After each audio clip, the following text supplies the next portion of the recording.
Oh no！F1 2026係咪已經瀨嘢呢？因為 Max Verstappen 話今年嘅賽車好 anti-racing 啊！大家好，我係阿飛喺度同大家拜個年先，祝大家馬到功成，龍馬精神，馬運亨通啊！經過上幾個禮拜嘅誇群，好似所有人都對2026新規則有正面嘅評價之後，一到傳媒可以到場嘅巴林測試 F1 同埋各車隊冇辦法完全控制車手言論之後，就開始有一啲令人擔心嘅意見啦。而最令人憂心嘅係呢啲意見唔係來自邊一個，正正就係來自場上兩位最成功嘅車手 Verstappen 同埋 Hamilton。其中 Verstappen 更加係直線抽擊啊！喺禮拜四晚上舉行嘅記者會當中，毫無保留咁樣批評2026嘅賽車，甚至暗示自己未必會為住咁樣嘅賽車而留喺 F1。咁究竟 Verstappen 嘅批評係乜嘢呢？點解今年部賽車會有咁嘅問題呢？另外上個禮拜嘅測試之後，各隊表現又點樣呢？咁今次我哋就好快咁帶大家睇下啦。現場睇 F1，可能你會覺得賽車距離你太遠，又好難見到車手，把聲又唔夠好聽喎，而且每日仲要行上行落，都幾辛苦㗎。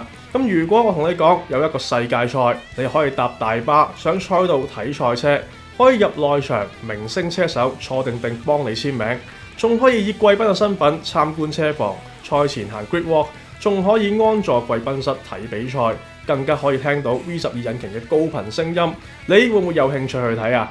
今年9月，我將會再次帶大家去睇 WEC 嘅 Six Hours of Fuji， 帶大家去睇法拉利、Toyota、Aston Martin 等等嘅 Hypercar， 或者一眾明星車手好似 Kevin Magnussen、Giovinazzi、Robert Kubica 一齊合照，以你從未試過嘅角度，近距離欣賞6個鐘頭嘅比賽。團費包括2晚酒店、東京市區來回接送、VIP 票券以及最獨特嘅 Circus Safari。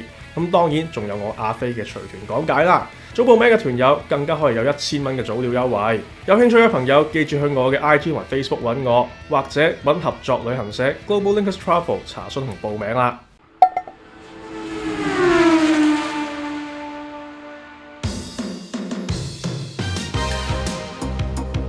喺上個禮拜四巴林測試嘅第2晚，紅牛同埋 Verstappen 舉行咗一個例行記者會。咁記者們可能都本來想淨係了解下佢對今年嘅展望，或者佢覺得紅牛部賽車點啦。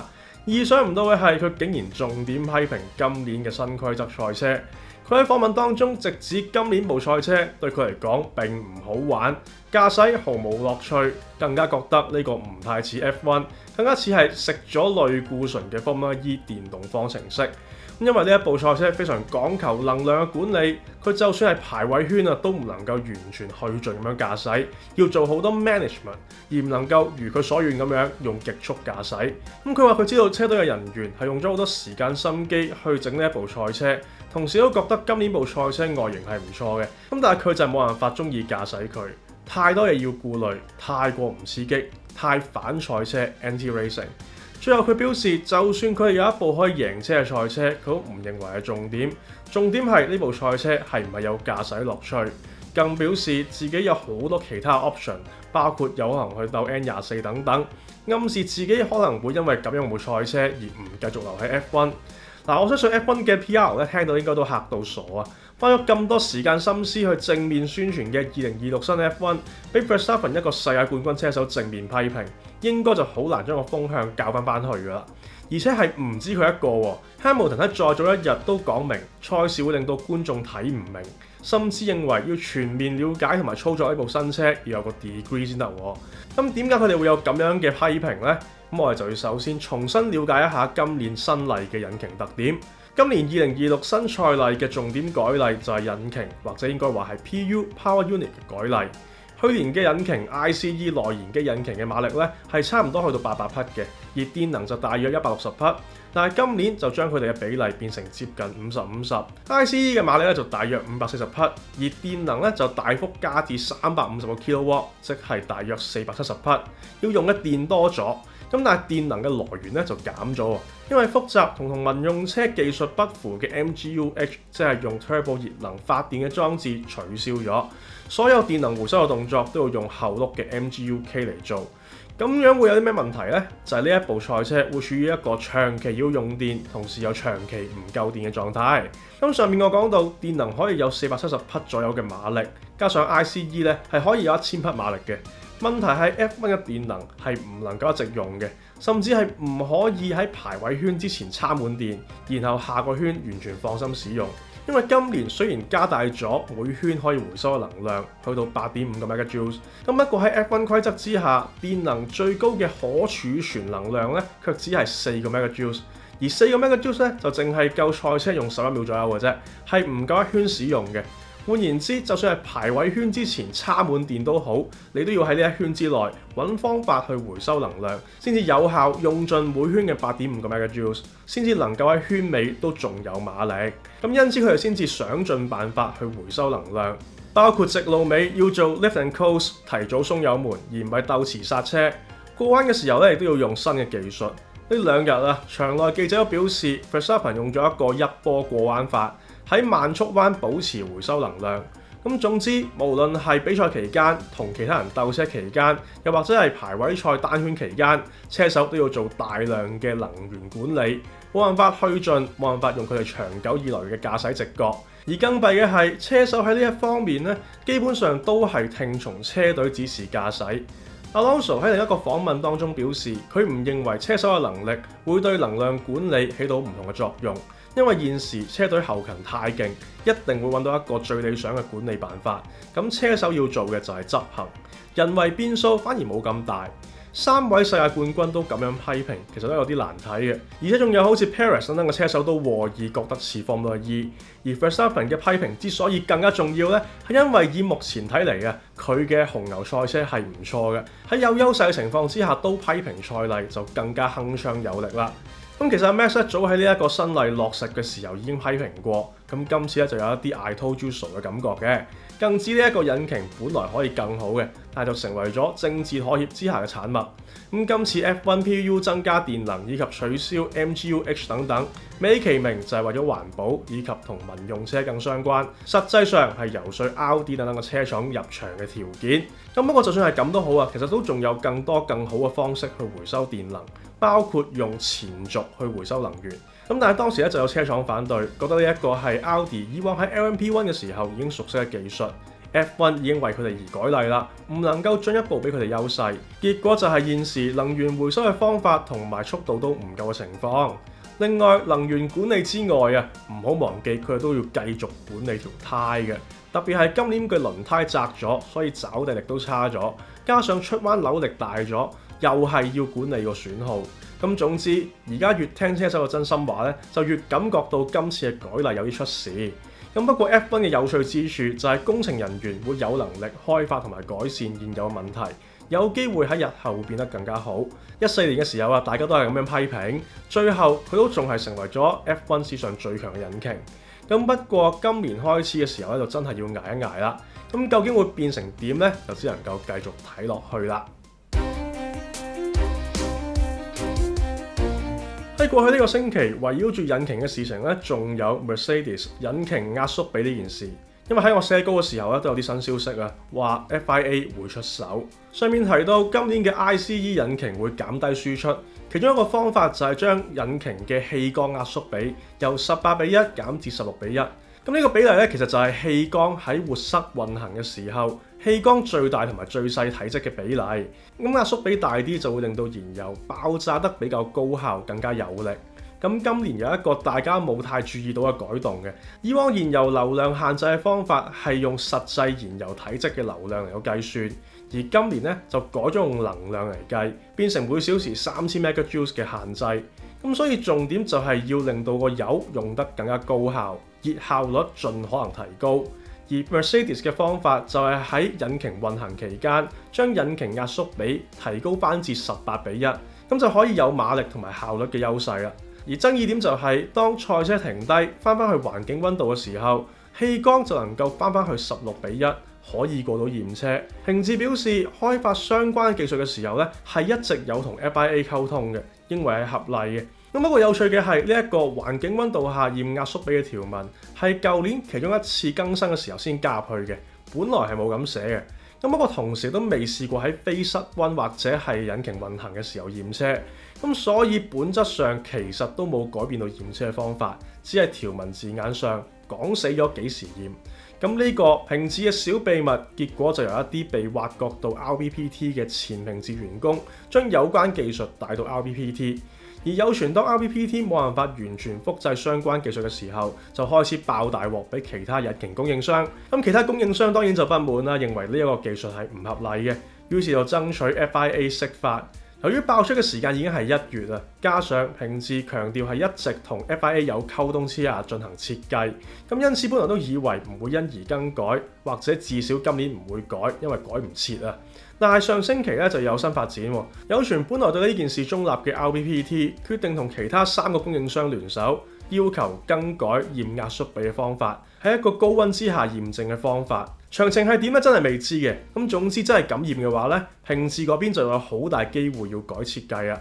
而有傳 FIA 咧就係想喺季前咧就處理咗佢，唔想俾人覺得 FIA 任由灰色地帶存在。咁喺過去嘅呢個星期 ，FIA 自己嘅 YouTube 影片甚至都主動講壓縮比，咁睇嚟就要出手㗎啦。4間投訴嘅廠商當然就樂見啦，但係平治同埋幾支客戶車隊就不滿啦。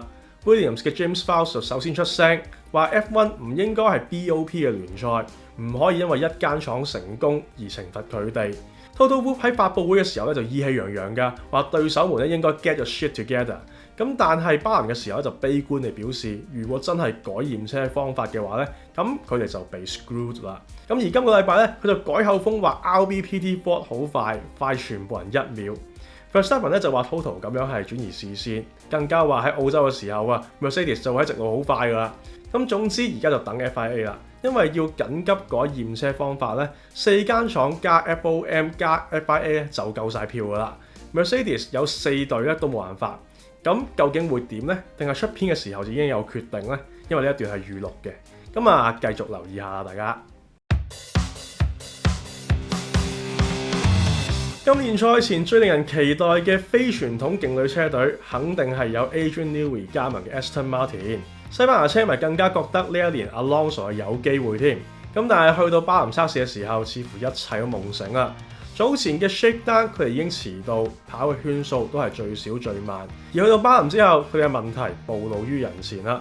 最大嘅問題，結果都係 Alonso 嘅天敵 Honda。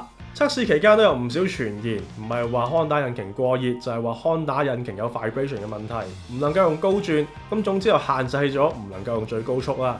而 Aston Martin 喺 Speed Trap 嘅速度亦都的確係好多時候咧，淨係得310左右，比喺最快嘅330以上係慢好多嘅。要去到最後一晚先做到326，然後最後一日 Stroll 又有 ERS 嘅問題。咁總之動力方面真係似乎唔能夠樂觀啊！而呢一個正正就係 Adrian Newey 冇辦法控制嘅事情。咁但係就算係引擎意外啊，都有問題，個波箱有問題啊，賽車慢彎嘅時候都係感覺笨重，轉向不足。在場記者都講明嘅，似乎喺彎道都好啊 ，Aston Martin 都係特別困難嘅。然後喺訪問少爺阿 Lance Stroll 嘅時候，佢直言佢距離前面4秒半啊！而今個禮拜佢哋嘅最快圈速有的確比最好嘅 Antonelli 嘅時間慢4秒以上。咁究竟發生咗啲咩事呢？有個說法就係話 Adrian Newey 嘅設計太激進啦，導致 Honda 引擎又有散熱同埋 vibration 嘅問題。又有說法話首次自製嘅波箱亦都有好多問題。總之就係咩都唔夾啦。咁你有可能會問，喂，點解 Honda 會搞成咁㗎？佢哋唔係之前先至幫紅牛建立咗王朝咩？ Well 都講咗幾次㗎啦。Honda 曾經嘅退出，令到佢哋喺呢一次改例當中遲咗起步。另外流失咗嘅人才都要重新招募，團隊要重建。咁因此其實佢哋都係新團隊嚟嘅。咁今次咧真係好似2015年嘅 Deja Vu 啦，又係 Alonso， 又係要 Honda 整 Side Zero 啦，又係慢好多。咁不過都仲有時間嘅，可能之後1個禮拜又帶嗰啲補救措施咧，否則可能 Honda 都要等季中嘅 ADUO 實行先至有機會真係追到啦。咁各位 Aston Martin 嘅車迷，睇嚟今年真係要失望啦。今次嘅3日測試之後，最終由2位平治嘅車手做出最快圈速。最後一晚上陣嘅 Antonelli 做出1分33.669，法拉利同埋麥拿倫咧都喺1秒範圍之內，紅牛咧就慢1秒左右。咁不過都係嗰句啦，最快圈速睇過就算啦。更重要嘅係里數。咁今次巴林3日測試跑咗最多圈嘅車隊有2隊，都係422圈，分別係衛冕嘅麥拿倫以及之前 Shakedown 冇到，要喺今次測試補翻嚟嘅威廉士。法拉利咧就淨係差佢哋1圈啫。Haas 就繼續穩定有390圈，之後就係 Audi 同埋紅牛。平治反而今次淨係跑咗282圈啫，因為頭兩日都有啲問題啊。車隊都話佢哋今次做唔晒佢哋想試嘅嘢，最少圈當然就係 Aston Martin 啦。唉，咁而今次因為有直播以及有場內記者嘅關係，咁我哋都稍為知多少少各支車隊嘅情況。現時主要都估計今年咧係未有發生改例年黑馬突然上位成為爭標分子嘅情況。本身期待會上位嘅 Aston Martin 上面都講咗啦，好似完全搞唔掂。而另一隊嘅威廉士咧，今次測試基本上就係要做翻之前冇去嗰次嘅工作，而且賽車係真係超重嘅。James Vowles 都講明車隊公佈嘅重量咧只係公關數字嚟嘅啫，實際肯定重啲嘅。咁四大隊當中有邊隊最快呢？ The Race 等等嘅場內媒體都表示係好接近嘅，但係普遍都相信係平治同埋紅牛係最有實力嘅。咁不過你問平治咧，佢就會話紅牛快；你問紅牛咧，佢哋就話平治快。Pierre Wache 咧更加話紅牛就係得第四啫。Toto Wolff 咧就如上面所講話紅牛好勁啊，每圈快1秒咁樣。咁總之前面嗰幾隊咧都係互相讚對方嘅，然後就話自己落後，係一年一度嘅扮廢大賽啊！特別今年係引擎改例同埋開發年，咁所以沙包嘅程度係會比以往幾年勁嘅。咁因此呢一刻都係好難斷定邊一個佔先嘅，隨時成班平治咧係收埋20幾匹去到澳洲站先用。咁而今次測試之後咧都有個共識，就係今年各隊嘅差距咧必然大咗㗎啦。舊年排位賽單圈落後1秒左右啊就已經包尾啦，今年隨時會有車隊係落後3-4秒嘅，咁不過都正常嘅。新隊方面 ，Audi 有新嘅設計，亦都跑咗好多圈，咁但係預計都係中下游範圍。Cadillac 都係一樣，暫時都冇太多驚喜。咁今次我哋終於有機會從觀眾嘅角度睇到一啲2026賽車表現。咁首先講真啊，第一印象係唔錯嘅，因為外形好好啊。咁不過我都好快留意到一個特點，就係個彎度咧真係差咗好多，好唔穩定嘅。亦都見到好多 lock up。咁呢個係因為今年賽車係少咗下壓力啦，亦都少咗抓地力，同時咧又要改變剎車方法所致嘅，咁都係預料之中。至於直路表現，果然咧就如報道所講，賽車加速力勁咗，好快去到極速，而且係比舊年嘅極速快。但係去到直路中段開始，唔單止冇辦法繼續加速，甚至係開始唔夠力而降速，係地板油啊都唔能夠增加速度。咁呢個一方面係因為喺唔用 Overtake Mode 嘅時候，賽車喺290公里左右咧就會開始慢慢減少用電；二來亦都真係有可能係唔夠電。而喺一個大直路之後嘅路段，都明顯見到賽車慢咗。Alonso 話今年 T12 咧係慢咗50公里嘅，就係因為要為之後嘅一條直路充電。咁所以暫時嚟講啊，除咗外形之外，第一印象真係唔算好。去到比賽嘅時候，會唔會都係咁樣令到比賽唔好睇咧？就要開季先知。咁至於把聲方面啊，未去到現場就唔敢講啦。咁但係據知反而係大聲咗少少嘅，因為冇咗 MGUH。但係實際如何呢？咁我去完現場再同大家講下啦。咁應該今條片出嘅時候，第2次巴林測試已經開始啦。咁啊睇下最後嘅測試當中會唔會有驚喜，或者會有秘密武器出場啦。咁今期節目差唔多啦，你對新嘅賽車印象係點樣呢？你覺得 Verstappen 對2026 F1 賽車嘅批評係咪有道理呢？歡迎大家留言講下嘅。最後都想再一次感謝一班會員朋友，包括太子爺嘅 Alan Choi、Reuter Wong、David Chu、Low Dennis 同埋 O Hattery， 以及沙皇炸彈嘅 Jason D、David Ng、Henry Lee， 仲有 Onyx 同埋 Live 級別嘅各位會員，有你哋嘅支持，先至可以令到我繼續製作呢啲賽車相關嘅影片。我嗰就係咁多，我係阿飛，我哋下次見，拜拜。